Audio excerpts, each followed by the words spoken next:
Salam, salam damai sejahtera kepada semua saudara dan saudariku di dalam nama Tuhan Yesus. Tiba saatnya kita meringkaskan dari pelajaran sekolah sahabat di pelajaran 2 dengan judul Kejatuhan. Ayat hafalan Kejadian 3:15. Demikian firman Tuhan. Aku akan mengadakan permusuhan antara engkau dan perempuan ini, antara keturunanmu dan keturunannya. Keturunannya akan meremukkan kepalamu dan engkau akan meremukkan tumitnya. Pelajaran pekan ini kita bagi menjadi 3 bahagian. Yang pertama, ular memperdaya Hawa, manusia jatuh ke dalam dosa. Bagian yang kedua, berusaha menghindari Tuhan.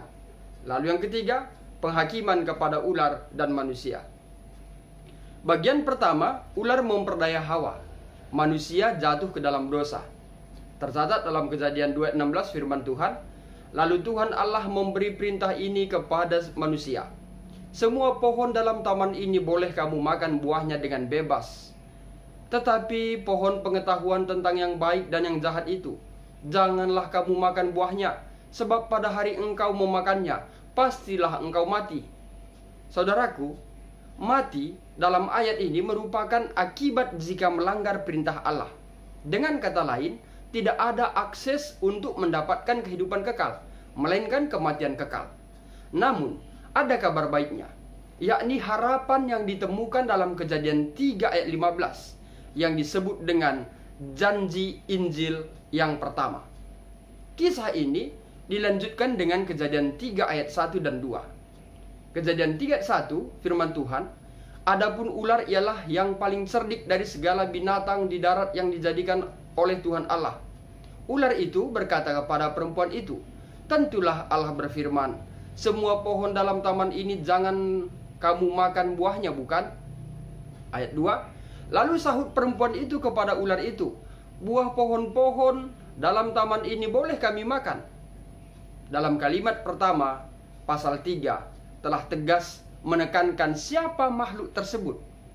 Makhluk ini yang paling cerdik dari segala binatang darat. Bila kita telusuri kemudian, maka kita menemukan bahwa kitab suci mengidentifikasi ular sebagai musuh Allah. Dan Wahyu 12 ayat 1 menyebut secara eksplisit iblis adalah setan. Perlu kita ketahui bahwa kitab suci menggambarkan iblis adalah makhluk literal, bukan simbol. Ular itu tidak menampilkan dirinya sebagai Tuhan. Sebaliknya dia mengacu kepada firman Tuhan. Iblis mengutip firman Tuhan itu sendiri untuk menipu manusia. Iblis licik dan culus dapat berhasil menipu Hawa. Saudaraku, perlu kita ketahui bahwa selicik dan seculus apapun iblis, bila manusia tetap berpegang teguh pada perintah Allah, maka iblis tidak meraih keberhasilan. Kejadian 2 ayat 16 dan 17, ada kesejajaran antara percakapan Allah dengan Adam dan percakapan Hawa dengan ular.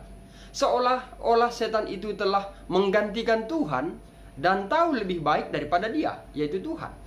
Serangan iblis menyangkut 2 masalah, yaitu kematian dan pengetahuan tentang yang baik dan jahat. Kejadian 2, 16 dan 17, Tuhan dengan tegas mengatakan, pastilah engkau mati. Kejadian 3, 4, setan mengatakan sekali-kali kamu tidak akan mati, dan kamu akan menjadi seperti Allah.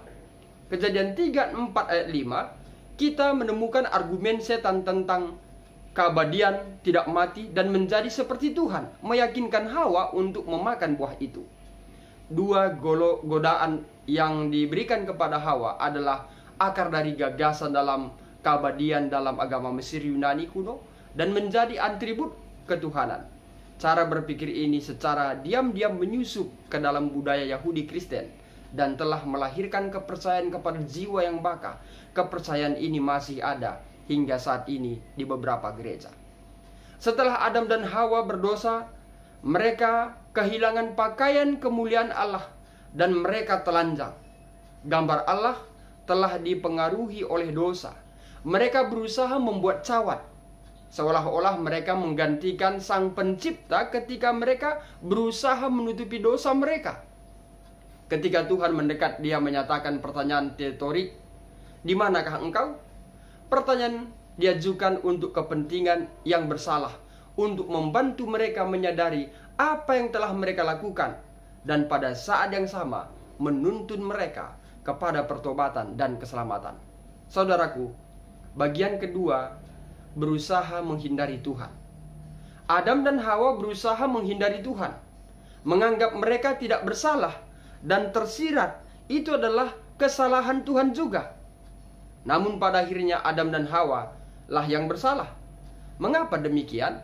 Karena setan telah memperdaya, memberi harapan palsu, dan membuat mereka percaya bahwa mereka melakukan hal yang benar. Saudaraku, kita yang hidup di zaman ini mungkin selalu diperdaya oleh setan untuk melanggar hukum Tuhan, dan kita menganggap perbuatan itu adalah hal yang benar. Dengan pelajaran ini, kiranya kita sadar dan tidak mau lagi diperdaya oleh setan. Mari kita masuk bagian yang ketiga, terakhir, penghakiman kepada ular dan manusia. Kejadian 3:15, aku akan mengadakan permusuhan antara engkau dan perempuan ini, antara keturunanmu dan keturunannya. Keturunannya akan meremukkan kepalamu, dan engkau akan meremukkan tumitnya. Karena ularlah yang pertama memulai keseluruhan drama dalam pelanggaran perintah Allah, maka Tuhan mulai penghakimannya dengan ular, serta ular dikutuk dalam cerita ini. Kejadian 3:15 juga terjadi penghakiman kepada manusia. Dan kejadian 3:15 ini digenapi dalam Wahyu 12 ayat 17. Maka marahlah naga itu kepada perempuan itu, lalu pergi memerangi keturunan yang lain yang menuruti hukum-hukum Allah dan memiliki kesaksian Yesus. Saudaraku, kita tidak perlu khawatir karena setan telah dinubuatkan dalam Kejadian bahwa kepalanya akan diremukkan, dan akhirnya menggambarkan kematian terakhirnya sebagaimana disebut dalam Wahyu 20 ayat 10. Dan iblis menyesatkan mereka, dilemparkan ke dalam lautan api dan belerang, yaitu tempat binatang dan nabi palsu itu. Dan mereka disiksa siang malam sampai selama-lamanya. Artinya, sejak awal umat manusia diberi harapan bahwa akan ada jalan keluar dari kekacauan mengerikan yang datang dari kejahatan. Ini merupakan sebuah harapan yang dapat kita bagikan sekarang. Saudaraku, penghakiman ular didefinisikan sebagai kutukan. Namun Tuhan memiliki rencana lain untuk Adam dan Hawa. Tuhan menawarkan pengharapan, sedangkan kepada ular tidak. Penghakiman Allah kepada perempuan termasuk melahirkan anak. Oleh karena itu, harus dipahami dalam perspektif keselamatan yang positif. Penghakiman Allah kepada laki-laki harus bekerja keras, dan kemudian dia akan kembali ke tanah tempat asalnya. Saudara dan saudariku dalam nama Tuhan Yesus, demikian pelajaran sekolah sahabat kita. Dalam ringkasan sekolah sahabat pelajaran 2, ada 3 poin yang kita sudah pelajari. Semoga melalui ringkasan ini akan menambah hubungan kita lebih erat kepada Tuhan, dan kita lebih bergiat dalam menyelidiki firman Tuhan, serta menyerahkan hidup dan jiwa kita hanya kepada Dia. Demikian pelajaran sekolah sahabat kita untuk ringkasan di pelajaran 2. Saya Pendeta Resta Karo-Karo, Gembala Distrik Labuhan Batu, Rantau Perapat, pamit undur diri. Akhir kata saya sampaikan, Tuhan Yesus memberkati.